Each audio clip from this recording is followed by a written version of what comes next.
A very good morning, children. Hope you are all doing good. I am Swati and I will take your chemistry lessons. So, we'll start with lesson 4, atomic structure.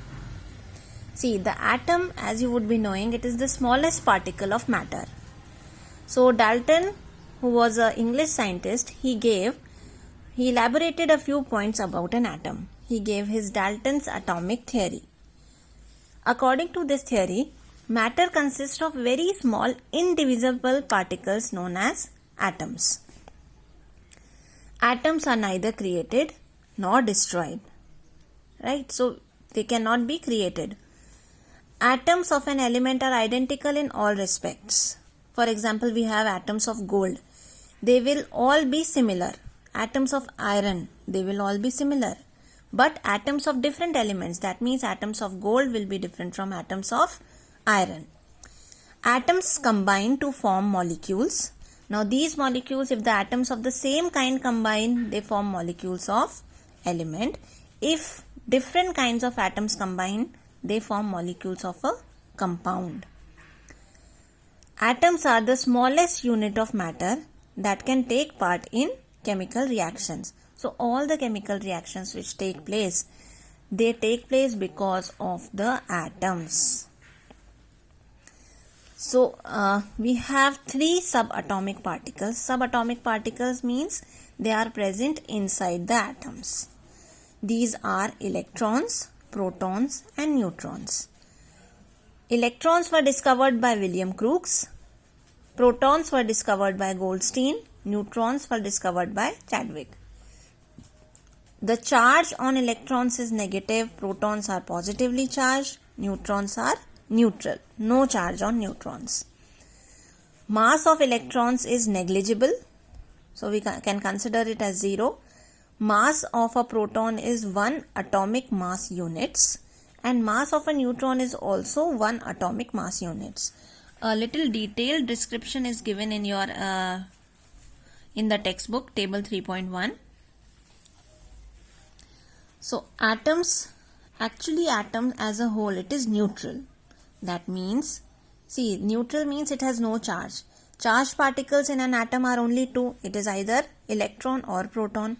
So because the number of electrons and protons in an atom are equal, that is why the atom as a whole is neutral. For example, an atom has 7 protons. It will have 7 electrons as well, so that 7 protons balances the 7 positive charges balance the 7 negative charges. So the atom as a whole is neutral. So Thomson came up with his plum pudding model, according to which an atom is a uniformly positively charged pair with electrons embedded in between. But this model also failed, and after this Rutherford came up with his model.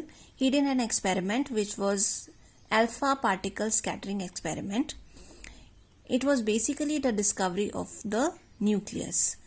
So what did he do? What was alpha particle? What did he take? Alpha particles are actually positively charged particles, right? And these alpha particles were used to bombard against or to foil of gold. So the foil was made so thin that it was almost 1 atom thick.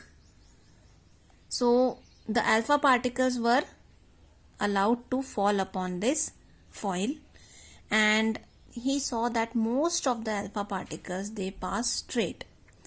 Since most of them were passing straight, that means most of the space in an atom is empty.